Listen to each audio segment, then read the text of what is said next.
Bem-vindos a mais um capítulo fascinante da série Histórias Bíblicas. Hoje vamos explorar a emocionante e inspiradora história de Jó, um homem que enfrentou desafios inimagináveis e provações inabaláveis. Sua jornada é um testemunho da força, da fé e da perseverança humana diante das adversidades mais terríveis. Prepare-se para uma narrativa que transcende o tempo e nos ensina lições profundas sobre resiliência e fé. Vamos mergulhar na história de Jó. Você já parou para pensar no que significa ter tudo e depois perder tudo em um único dia?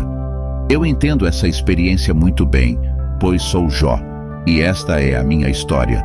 Em certo momento eu era considerado o homem mais próspero do Oriente, vivendo na terra de Uz. Tinha um rebanho de 7.000 ovelhas, 3.000 camelos, 500 juntas de bois, 500 jumentas e uma equipe de servos. Além disso, fui abençoado com 7 filhos e 3 filhas. Eu tinha uma profunda reverência por Deus e me afastava do mal, sempre que meus filhos celebravam festas em suas casas e convidavam suas irmãs para participar. Eu ficava preocupado com a possibilidade de eles terem pecado ou amaldiçoado Deus em seus corações. Assim, de manhã cedo eu oferecia sacrifícios de holocausto em nome de cada um deles, na esperança de purificá-los. Contudo, em um fatídico dia, enquanto meus filhos e filhas estavam reunidos na casa do irmão mais velho, recebi notícias devastadoras. Um mensageiro veio até mim e relatou que os sabeus haviam atacado, levando embora os bois e as jumentas, e que todos os servos foram mortos, exceto ele, que conseguiu escapar para me contar. Enquanto eu ainda processava essa notícia, outro mensageiro chegou com uma nova tragédia, dizendo que o fogo de Deus havia caído dos céus e queimado todas as minhas ovelhas e servos, deixando apenas ele vivo para trazer a mensagem. E então, um terceiro mensageiro trouxe mais más notícias. Os caldeus haviam formado 3 grupos de ataque e roubado todos os meus camelos, e novamente todos os servos foram mortos, exceto ele, o mensageiro.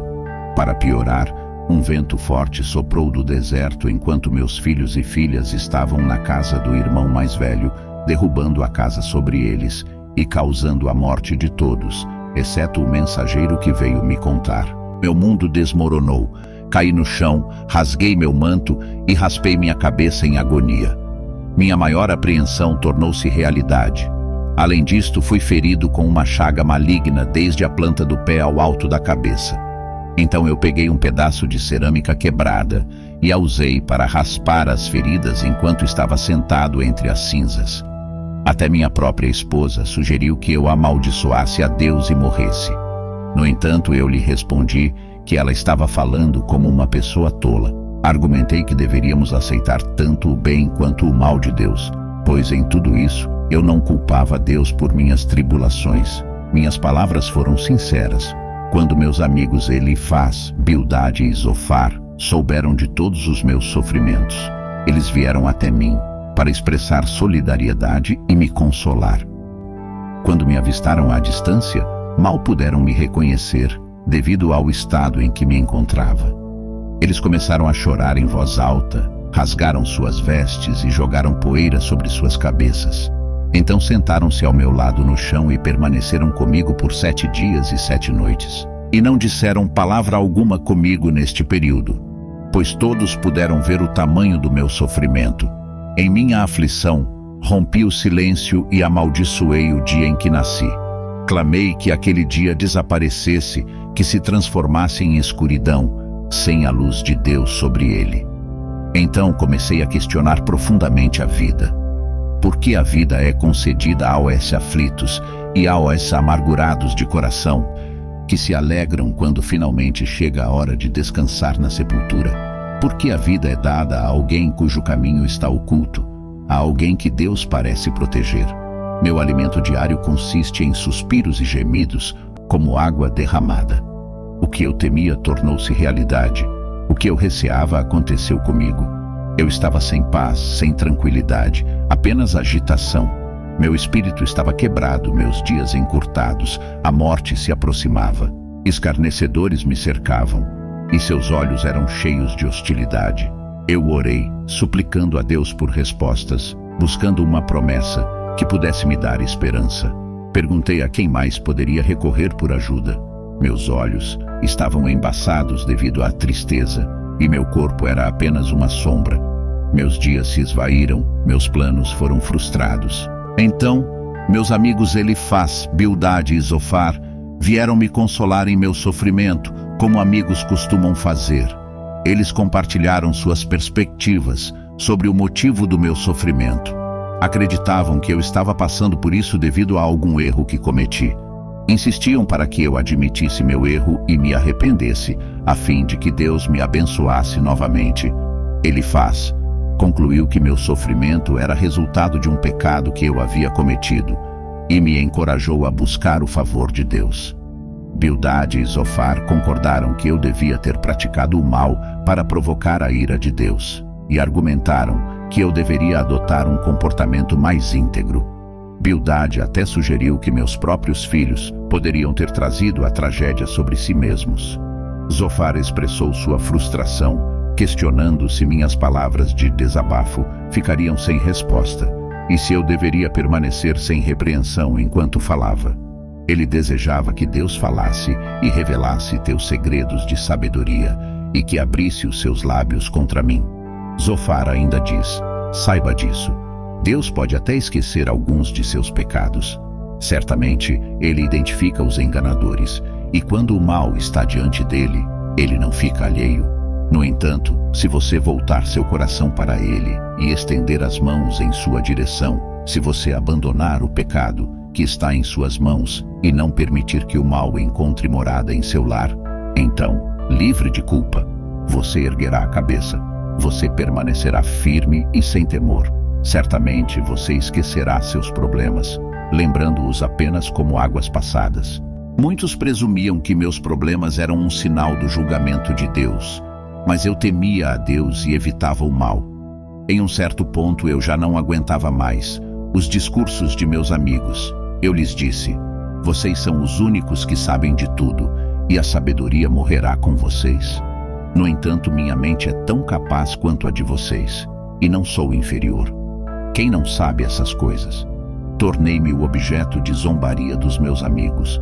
Eu era motivo de chacota, embora eu tenha sido justo e temente a Deus. Mas agora eu desejo argumentar com o Todo-Poderoso e apresentar meu caso diante de Deus. Vocês, por outro lado, me mancham com falsidades.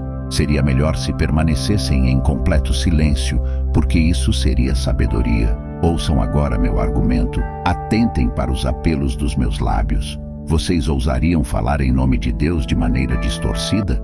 Vocês ousariam enganar por Ele? Mostrariam parcialidade por Ele? Defenderiam a causa de Deus? Como podem encarar um exame minucioso dele?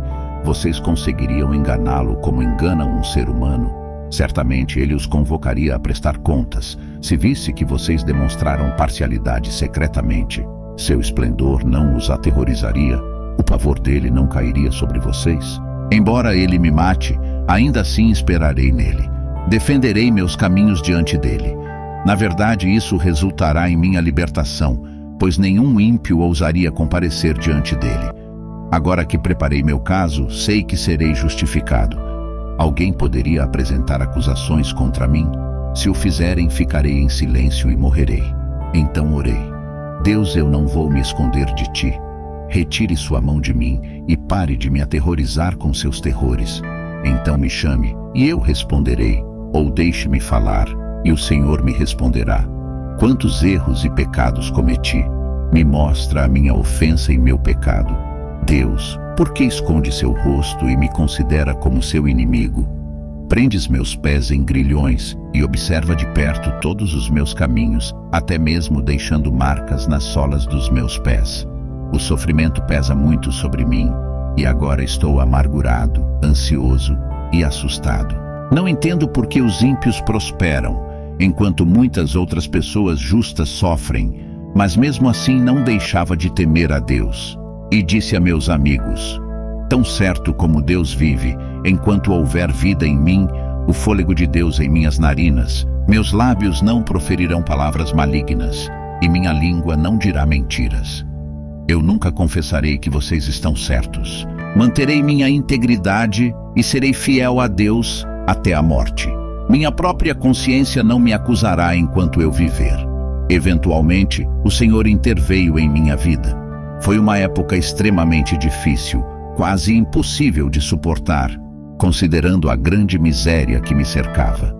Minha maior aflição era a dor física, pois meu corpo estava coberto de feridas dos pés à cabeça. Eu estava exausto, cansado e sofrendo dores insuportáveis. Além disso, experimentei uma dor profunda devido à minha aparência física e à notoriedade da tragédia que me havia atingido. Tornei-me um excluído social. As pessoas evitavam meu contato e cruzavam a rua para evitar falar comigo, desde o momento em que me sentei no monte de cinzas nos arredores da aldeia. Até mesmo os jovens zombavam de mim. Minha dor também era mental. Enfrentava uma agonia mental ao não compreender por que essas terríveis provações me ocorriam, especialmente porque não conseguia encontrar nenhum pecado do passado que justificasse isso. Por fim, minha dor era espiritual.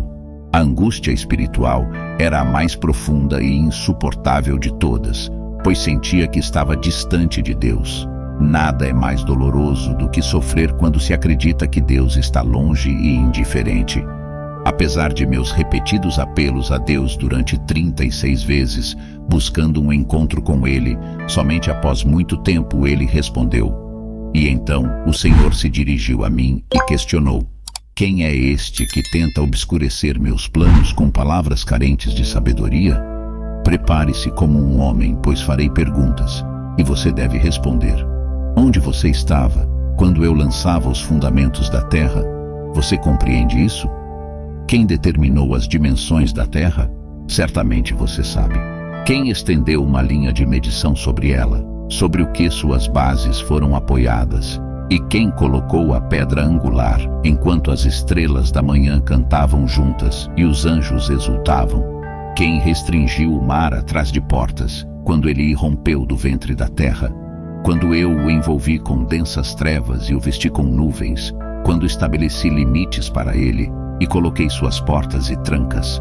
Foi você quem deu ordens à manhã, ou mostrou ao amanhecer o seu lugar, para que ele tomasse a terra pelas bordas e afastasse os ímpios. A terra toma forma como argila sob um selo, e suas características se destacam como as de uma vestimenta. Pode alguém que discute com o Todo-Poderoso corrigi-lo? Aquele que acusa a Deus deve responder por si mesmo. Então respondi ao Senhor e admiti que falei coisas que eu não devia, colocando a mão sobre minha boca. Reconheci que não tinha como responder adequadamente. O Senhor então continuou: você ousaria questionar minha justiça? Você me condenaria para se justificar? Será que você tem o poder de um braço como o meu? Sua voz pode trovejar como a minha? Se assim for, revista-se de glória e majestade. Libere sua ira. Humilhe os orgulhosos, esmague os ímpios onde quer que estejam, enterre-os na poeira com seus rostos cobertos. Então talvez você possa se justificar com a própria mão direita. Eu me prostrei diante do chão e disse: reconheço que tens o poder para realizar todas as coisas. Nenhum dos teus planos pode ser frustrado. Tu perguntaste: quem é este que obscurece os meus desígnios com palavras destituídas de entendimento? Certamente falei sobre coisas que ultrapassam minha compreensão, maravilhas que estão além do meu conhecimento. Tu disseste: ouve-me agora e eu falarei, eu te questionarei e tu me responderás. Eu havia apenas ouvido falar de ti com os ouvidos, mas agora os meus olhos te contemplaram. Portanto, eu me desprezo e me arrependo no pó e na cinza. O Senhor instruiu meus amigos a oferecerem um holocausto e a pedirem a minha intercessão, pois Deus estava irado com eles, por não terem falado a verdade sobre Deus. Deus me lembrou que é o Criador de todas as coisas, exibindo sua incrível obra de criação e sustentação do mundo. Ele me questionou se eu poderia igualar seu trabalho.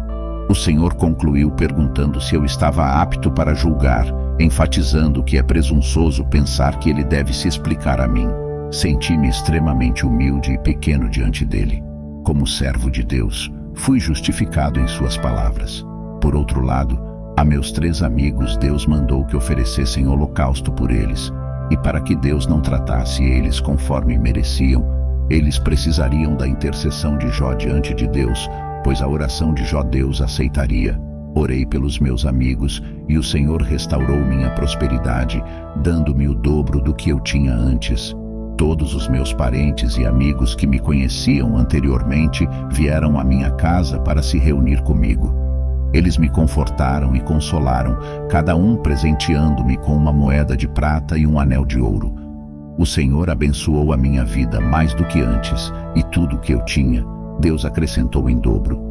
Deus me abençoou com 14.000 ovelhas, 6.000 camelos, 1.000 jumentas e 1.000 juntas de bois. Eu também tive 7 filhos e 3 filhas. Eu ainda vivi mais 140 anos. Vi os filhos e os filhos de meus filhos crescerem até a 4ª geração. E depois fui para os braços do Senhor. Eu sou Jó, e esta é a minha história.